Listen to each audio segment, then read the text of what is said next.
अस्सलाम वालेकुम। आप देख रहे हैं हिना ज़ीशान इंफॉर्मेशन चैनल। दोस्तों, अगर आप मुहिब्बे वतन पाकिस्तानी हैं तो आज आपका दिल झूम सा जाएगा। इस वीडियो के बाद आपको ये एहसास होगा कि गद्दार और मुहिब्बे वतन पाकिस्तानी होने में क्या फ़र्क है।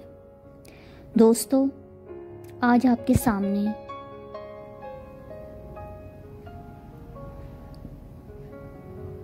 कुछ चीज़ों के बारे में पर्दा उठाऊंगी, जिनमें से कुछ आपको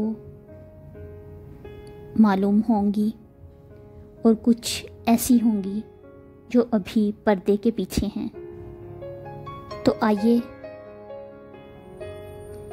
हम इमरान खान साहब के बारे में बात करते हैं। दोस्तों, ब्रैडफोर्ड यूनिवर्सिटी का शुमार बरतानिया की मशहूर यूनिवर्सिटी में होता है। ये दुनिया की 50वीं और बरतानिया की 7वीं बड़ी यूनिवर्सिटी है। 2005 में इस यूनिवर्सिटी को चांसलर की ज़रूरत थी। पूरी दुनिया में से 100 से ज़ायद स्कॉलर्स को बुलाया गया, जो कि सिर्फ एक को सिलेक्ट किया जाना था। बड़े बड़े स्कॉलर्स और लेक्चरार इस हाल में मौजूद थे। डेमो में आए हुए स्कॉलर्स में एक से बढ़कर एक ज़हीन बंदा मौजूद था। कई स्कॉलर्स अपनी स्पीच मुकम्मल कर चुके थे। अब पाकिस्तानी स्कॉलर्स की बारी थी। किसी को उम्मीद ना थी कि टैलेंट, लीडरशिप, मॉडर्न स्टडी पर पाकिस्तानी स्कॉलर्स ने दूसरे तमाम उम्मीदवारों को पीछे छोड़ दिया। जर्मन साइंटिस्ट, जो सबसे ज़्यादा काबिल समझा जाता था, वो आपके पास आया और कहा, तुम मुझसे ज़्यादा काबिल और ज़हीन हो। सब ने हाल में तालियां बजाना शुरू कर दी। इन्होंने पाकिस्तानी स्कॉलर को मुंतखब कर लिया और कहा, बोलो कितनी तनख्वाह लोगे। उस पाकिस्तानी स्कॉलर ने कहा, मैं यहाँ पैसे या बिजनेस के लिए नहीं आया। तालीम और पैसे का एक दूसरे से मुआवजा नहीं किया जा सकता।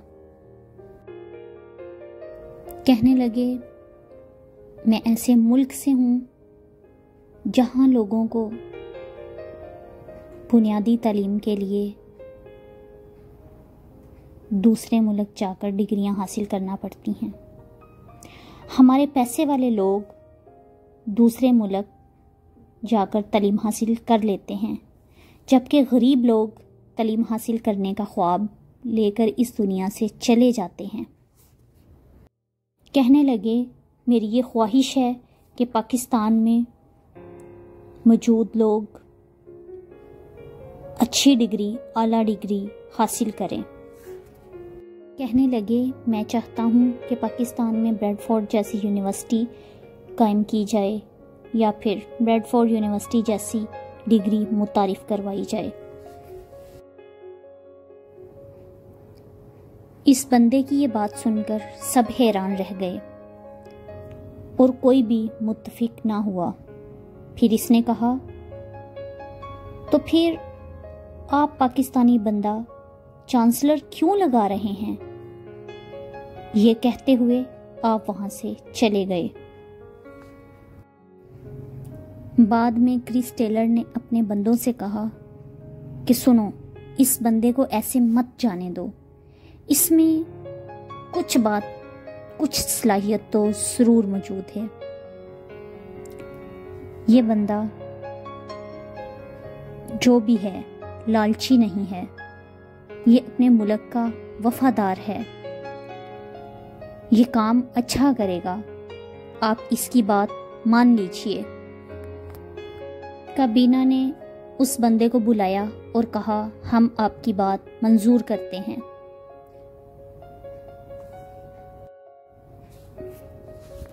आप ही ब्रेडफोर्ड के चांसलर बनेंगे और पाकिस्तान में आप जहाँ कैंपस बनाना चाहते हैं बना सकते हैं। वो बंदा 9 साल तक चांसलर रहा। उसने पाकिस्तान में नमल यूनिवर्सिटी बनाई। इस यूनिवर्सिटी में वही डिग्री मिलती है जो बरतानिया में आला तालीम हासिल करने वालों को बहुत सा पैसा लगाकर मिलती है। दोस्तों, वो कोई और नहीं, उस शख्स का नाम इमरान खान है।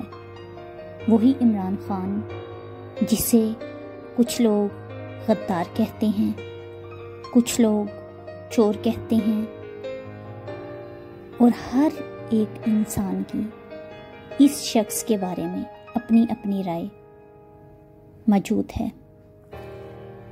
तो क्रिकेट की दुनिया में इमरान खान से आप सभी वाकिफ़ होंगे। इमरान खान सिर्फ एक खिलाड़ी ही नहीं बल्कि राइटर भी हैं। इन्होंने 5 किताबें लिखी हैं।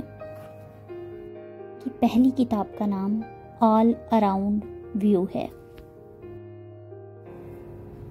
दोस्तों, इनकी दूसरी किताब का नाम इमरान खान क्रिकेट स्किल्स है। जबकि इनकी तीसरी किताब के बारे में बात की जाए, इंटस जर्नी है। दोस्तों, इनकी चौथी किताब का नाम वॉरियर रेस लिखी। दोस्तों, 5वीं किताब जिसका नाम पाकिस्तान हिस्ट्री है, 2011 में आखिरी किताब लिखी। इस किताब के बाद अभी तक इमरान खान ने कोई किताब नहीं लिखी। ये 5 किताबें इमरान खान ने खुद लिखी हैं। दोस्तों, जब इमरान खान को प्राइम मिनिस्टर की पोस्ट से हटा दिया गया तो उसके कुछ दिन बाद ही मरियम औरंगज़ेब ने इमरान खान साहब पर इल्ज़ाम लगाया था कि इमरान खान साहब ने चोरी की है एक घड़ी जो कि तोशा खानम से चोरी की गई है। दोस्तों, आप सभी जानते होंगे इमरान खान की पहली शादी के बारे में। जमाइमा इमरान खान की पहली बीवी थी जो कि दुनिया में 10वें अमीर तरीन शख्स की बेटी तस्वर की जाती है। दोस्तों, जमाइमा ने इमरान खान को $6 अरब की ऑफ़र दी, मगर शर्त ये रखी कि तुम्हें पाकिस्तान छोड़कर मेरे साथ लंदन रहना होगा। मगर इमरान खान ने ये जवाब दिया कि मैं $6 अरब और जमाइमा को छोड़ता हूँ और लंदन भी छोड़ता हूँ। सोचने वाली बात यह है कि जो शख्स लंदन छोड़ सकता है, अपनी बीवी छोड़ सकता है, $6 अरब छोड़ सकता है, तो क्या वो एक मामूली सी घड़ी चुरा सकता है? दोस्तों, अगर हम यूनाइटेड नेशन की बात करें तो ये वो जगह है जहां दुनिया भर के सियासतदान आकर बैठते हैं। 15 मिनट से ज़्यादा स्पीच नहीं कर सकते, मगर यूनाइटेड नेशनल में इमरान खान ने 50 मिनट स्पीच की। 25 मिनट बाद अलार्म बोल पड़ा और इमरान खान ने इशारा किया। इस 50 मिनट में 10 मिनट इमरान खान साहब ने आप सल्लल्लाहु अलैहि वसल्लम की तारीफ़ की, 15 मिनट कश्मीर की आज़ादी के बारे में गुफ्तगू की। दोस्तों, दुनिया के 10 इंटेलिजेंट प्राइम मिनिस्टर में इमरान खान का शुमार होता है। दोस्तों, पाकिस्तान के तमाम पॉलिटिशियन ऐसे हैं जो खुद आए और अपने ख़ानदान को भी साथ ले आए, मगर इमरान खान वह ऐसे पॉलिटिशियन हैं जो 26 साल पहले आए, अकेले आए 26 साल पहले भी इमरान खान साहब अकेले थे और आज भी अकेले हैं। ये अपने ख़ानदान का एक फ़र्द भी सियासत में नहीं लेकर आए। दोस्तों, जब इमरान खान साहब वर्ल्ड कप जीत कर आए तो इनको इनाम के अंदर बहुत बड़ा प्लॉट और 2 गाड़ियाँ मिली थी। इमरान खान ने इन तीनों चीज़ों को डोनेट कर दिया, जिसकी स्टेटमेंट आज भी इमरान खान साहब के पास मौजूद है। दोस्तों, मेरा चैनल लाइक सब्सक्राइब करना मत भूलिएगा। अपने प्यारों का ख्याल रखिएगा। अल्लाह सोना हामी नासिर। पाकिस्तान जिंदाबाद।